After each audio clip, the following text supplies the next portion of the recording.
This is fantastic about this civilization, that generally, in most parts of the world, the moment people become intellectually very active, first thing that happens to them is inevitably they have to distance themselves from what is normally referred to as organized religion, because it will never fit into the framework of a working intellect. This is a unique civilization.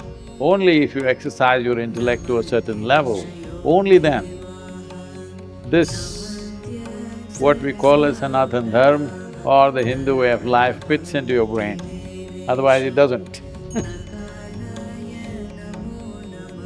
What is Shiva? Or who is Shiva? I don't know if I can blow away the audience with my answers, but the wind is definitely doing it.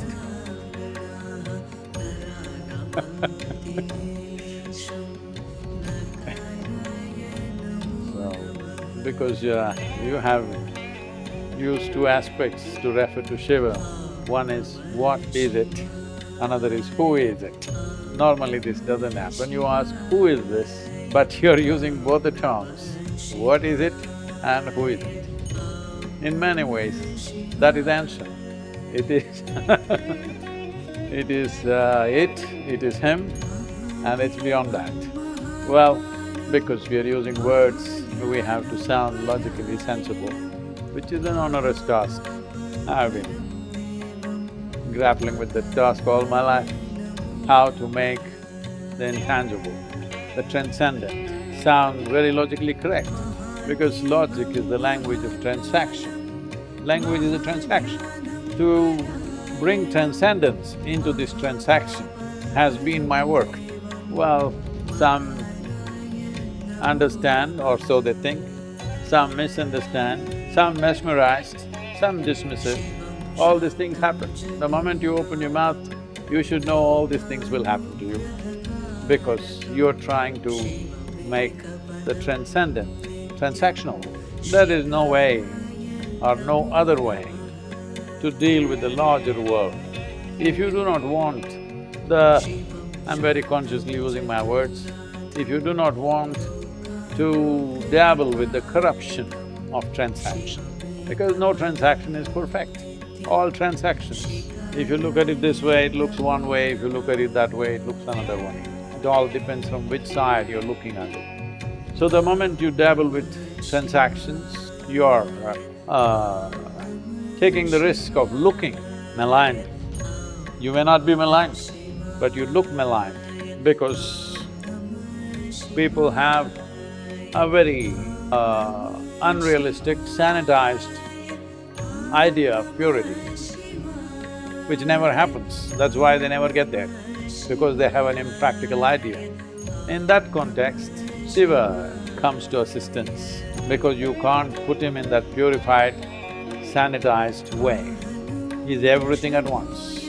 So this personality or this persona, that he's in the company of distorted beings, he wears a bleeding elephant skin, that means freshly slain elephant skin, he's drunk, inebriated. There's many other positive things also, because what you consider as positive, very easy to come to terms with it. What you consider as negative, very hard to come to terms with it. So I'm only talking about the negative. So he is an amalgamation of everything that you can think of. Positive, good, bad, ugly, let me put it this way in modern terminology. Everything is in one man. Why is the man like this? Because the man is just a personification of both manifest and unmanifest creation. He is nothing and everything at the same time. Shiva means that which is not. He is that which is not, at the same time he is Mahadeva, that means he is the source of creation also, and he is a destroyer also, all in one. Well, that's how creation is happening, all in one. Nothing is happening separately. So I'm saying our logical minds have single-minded focus or a keyhole vision of everything, so very hard to come to terms with Shiva. People can worship him from a distance, but if there was a man like that around you, You can't come to terms with him. So, you cannot accept him, but you worship him, which is not great. You first accept somebody, then you can love someone, then you can become worshipful. You straight away become worshipful is for your own needs. You are bridging your inability to do things, closing your eyes to something is not facing reality. Closing your eyes to something is not the way of knowing what it is. So, because it is both manifest and unmanifest, this keyhole way of looking at things. When I say keyhole way, this has been our idea of science, that we are looking at everything separately. Just 3, 4 or maybe 5 decades ago, medical science was functioning like this. People thought liver is one thing, heart is another thing, brain is another thing, spleen is another thing, gut is another thing. But today we know medical sciences are no more talking on those terms. They are saying there is more brain in your gut than in your brain, and there's more shit in your brain than in your gut. It's a fact. There's a gut-brain. Well, in yoga, the word yoga means this, you see everything in union. So for a yogi, Shiva is a natural resort because he's that union personified. So, to answer the first part of the question, what is it? It is not it. Well, today modern science also is entering this sphere. For a long time, we thought everything is some kind of mass and energy and this and that. But now we know mass is a deception, everything is energy. Now we are beginning to see in fundamental physics that energy is also a deception. Everything comes from nothing and goes back to nothing. Socially, nothing is a bad word. If I tell somebody you are nothing, they will be insulted. So I think it's best we put a hyphen between no and thing. So when you frame the question, what is it? It's an inappropriate question, it is not it, because it's nothing. Only a thing can be called it. And who is he? When you say who is he, it's a partially correct question, because anyone who realized the vastness of nothingness, because without knowing the core and the essence of creation, which is nothingness or no-thingness, you have no perception of anything. What you have perceived is all in bits and pieces. It is like perceiving through the senses or perceiving through our intellect or understanding through our intellect. And thinking we know something is like, if I give you a 1,000,000,000-piece jigsaw, you found 12 pieces and you put it together and then you say, oh, this is an elephant.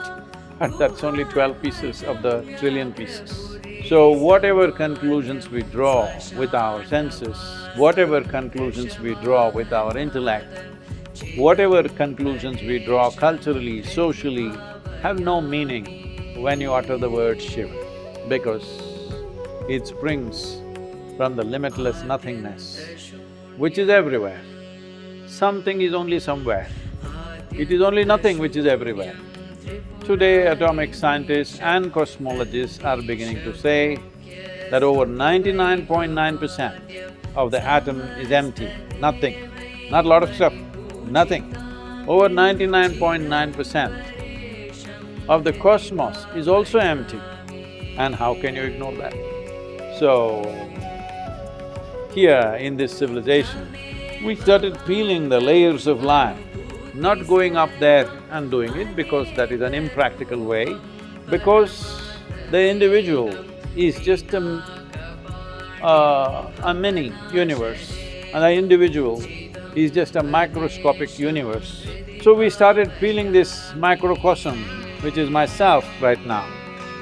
As we peeled and peeled and peeled, the entire culture focused on this, the whole civilization is built on this, going on peeling the human being.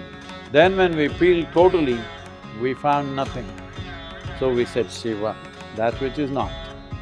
So thousands of years ago, we spoke that everything came from this nothingness. It is not a coincidence that mathematically, it is this civilization which produced a zero, nothing, because Shiva means that emptiness, nothingness. Today, after so much of research and looking at things, modern science is beginning to speak the same language. They're talking about the core of universe or the essence of universe is nothing, because at the same time they're saying, till now, if anything has to do something, it has to be something.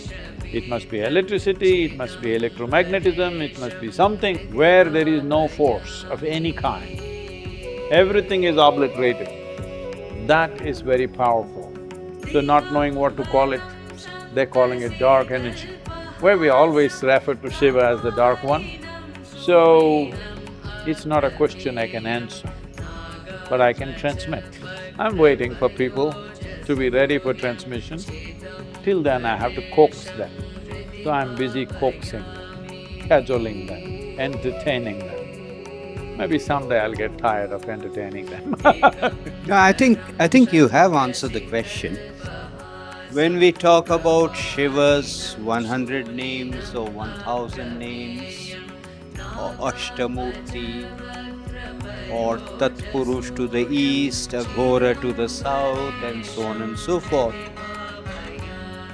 is it that these are manifestations, they are actual pieces of that jigsaw, of that huge, gigantic elephant? Or is it a problem with the person who's trying to perceive? Is it a keyhole problem, or is it a bit of both? It is a keyhole problem, but maybe whoever spoke about this, they had the same problem that I have, trying to make the transcendent transactional. If you talk about infinity, nobody is going to get it. If you talk about a zillion, some people think they get it. You have to put a number. So if you say, he is nothing, nobody is going to get it. If you say he is 1008, some people who can count, they can get it. So probably the ancients, sages and seers had the same problem to make the transcendent transactional. In that effort, they might have said whatever they might have said.